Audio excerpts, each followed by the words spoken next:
नमस्कार किसान भाइयों, स्वागत है आपका अपने YouTube चैनल किसान मित्र में। अगर आप भी फूल गोभी की खेती करते हैं तो बरसात में हम फूल गोभी की खेती करके 1 एकड़ में 2 से 3 लाख रुपए तक की कमाई आराम से कर सकते हैं। अब आप भी फूल गोभी की खेती करने की सोच रहे हैं तो बरसात में फूल गोभी की खेती कैसे करें, कौन सी वैरायटी का चुनाव करें, साथ ही कौन कौन सी समस्याएँ आती, तो इस वीडियो के माध्यम से हम आपको बताने वाले हैं। सभी समस्याओं के उपाय व ज़्यादा से ज़्यादा पैदावार कैसे निकालें, साथ ही कौन से पोषक तत्वों को हमें डालना है और ज़रूरी खाद कौन कौन सी आदि सभी के बारे में बताने वाले हैं। तो बने रहें वीडियो में, वीडियो को अंत तक देखें और वीडियो में बने रहें। तो प्लीज़ वीडियो को लाइक और चैनल को सब्सक्राइब कर लें। तो चलिए शुरू करते हैं। दोस्तों, बरसात में फूल गोभी के लिए हमें उन्नतशील किस्मों का ही चुनाव करना है। उन्नतशील किस्मों की बात करें दोस्तों तो कई किस्में हैं जो तापमान सहन नहीं कर पाती है, तो कई किस्में तापमान सहन कर जाती है। वहीं तापमान में उतार चढ़ाव के कारण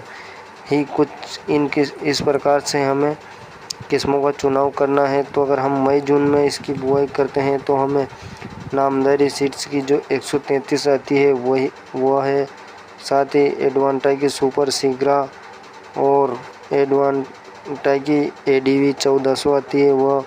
और अगर हम मई जून के अलावा जुलाई अगस्त में करते हैं तो नामदारी सीड्स की 555, वहीं वेलकम की 808। यह वैरायटी ख़ास तौर पर जुलाई माह के लिए अच्छी रहने वाली है। वैरायटी की अगर हम बात करें तो अक्टूबर से दिसंबर में तो हमें दोस्तों वेलकम की रुस्तम F1, वहीं सेजेंटा की लक्की आदि जैसी वैरायटियां हैं जिनका हम चुनाव कर सकते हैं। यदि अगर हम समय के हिसाब से फूल गोभी की खेती का चुनाव करके और अगेती गोभी की व पछेती गोभी की खेती करते हैं तो हमें अच्छा मुनाफा देखने को मिल सकता है।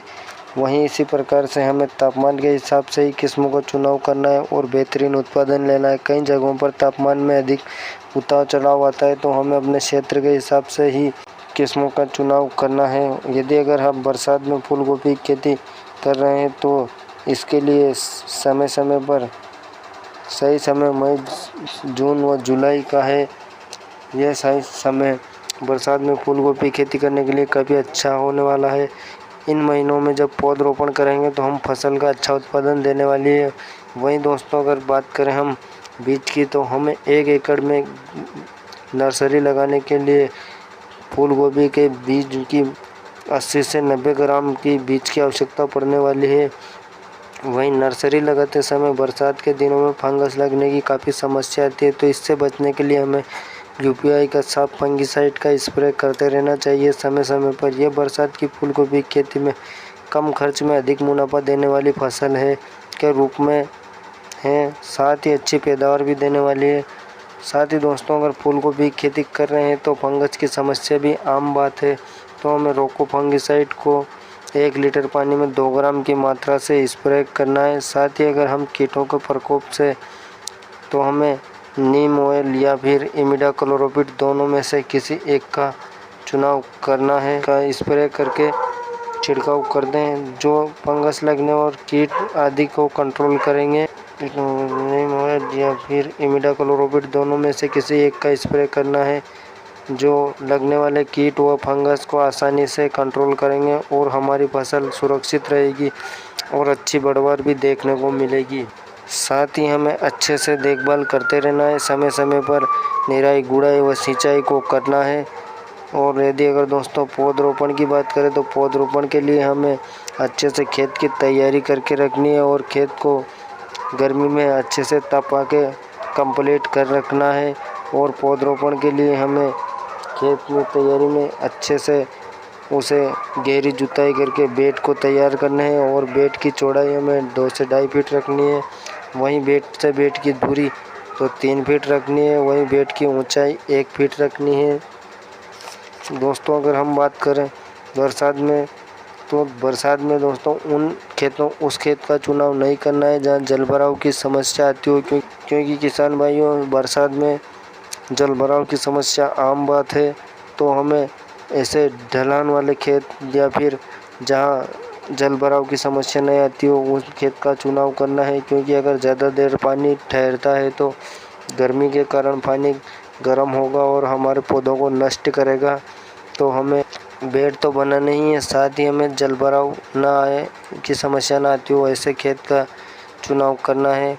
और अगर हम बात करें बेसल डोज की, तो दोस्तों खेत की जब हम तैयारी करते हैं तो हमें क्या क्या बेसल डोज देने हैं, तो वो बेसल डोज के रूप में हमें गोबर की खाद 3 से 4 ट्रॉली गोबर की खाद, वहीं single super phosphate SSP 100 kg और MOP मोरेटो पोटास 30 kg, साथ ही रिजेंट दानेदार 5 kg, जो कि हमारी फसल को सुरक्षित रखेंगे और अच्छा काम करेंगे। वहीं अगर दोस्तों साथ ही अगर हम सरसों की खली देंगे तो और भी बढ़िया रहेगा, जो कि हमें सरसों की खली 5 कुंटल डालनी है खेत की तैयारी के समय।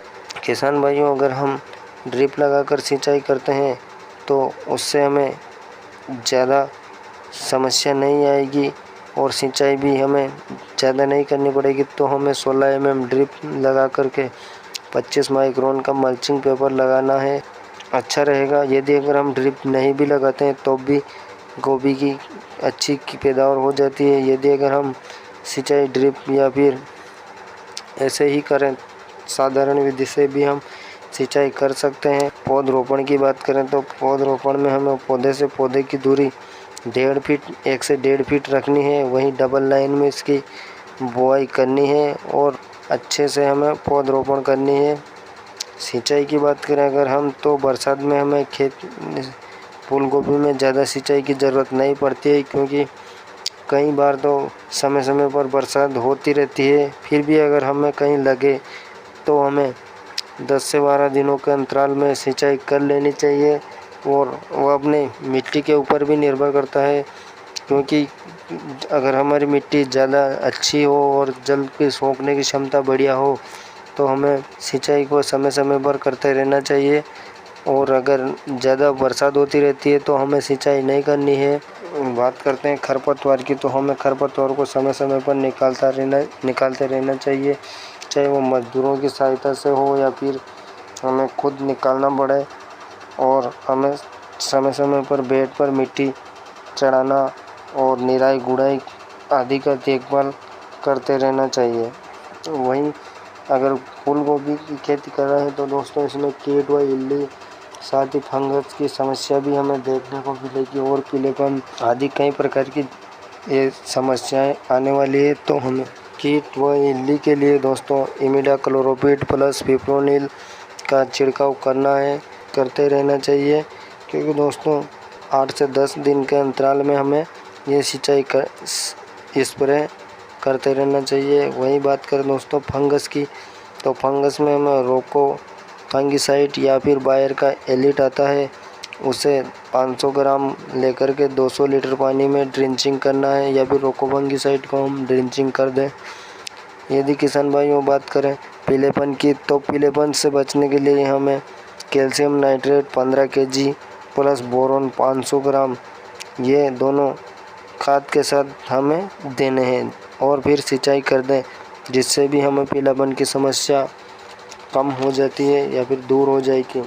साथ ही अगर बात करें दोस्त किसान भाइयों खाद की, तो खाद में हमें फर्स्ट जब हम पौधरोपण करें और हमारी फसल जब 10 से 12 दिन की हो जाए, तब हमें 1 एकड़ में 25 kg urea plus zinc sulphate 5 kg और ह्यूमिक एसिड 500 ग्राम जड़ों के पास दे करके सिंचाई करनी है, जिससे हमारी अच्छी बढ़वार होगी और पौधे अच्छे से ग्रोथ करेंगे। और दूसरी जो हमें खाद देनी है, जो कि 20 से 25 दिन बाद देनी है, तो उसमें दानेदार सागरिका 8 से 10 kg प्लस यूरिया 45 kg और माइक्रो न्यूट्रिएंट्स 5 kg, ये जड़ों के पास दे करके सिंचाई करनी है। तो 45 दिन बाद हमें फिर वही calcium nitrate 12 kg plus boron 500 ग्राम, ये भी प्रति एकड़ जड़ों के पास दे करके बाद में सिंचाई करनी है। और इसी प्रकार से हमें खाद का शेड्यूल बना लेना चाहिए। फिर से वही urea 25 kg, zinc sulphate 5 kg और ह्यूमिक एसिड, इस प्रकार से हमें खाद देते रहना चाहिए समय समय पर। और ख़ास तौर से हमें कीट व फंगस का ध्यान रखते रहना चाहिए और देखभाल हम करते रहना चाहिए, जिससे कि ये दोनों समस्याएं ना आए और हमें समय समय पर सिंचाई और स्प्रे करना है।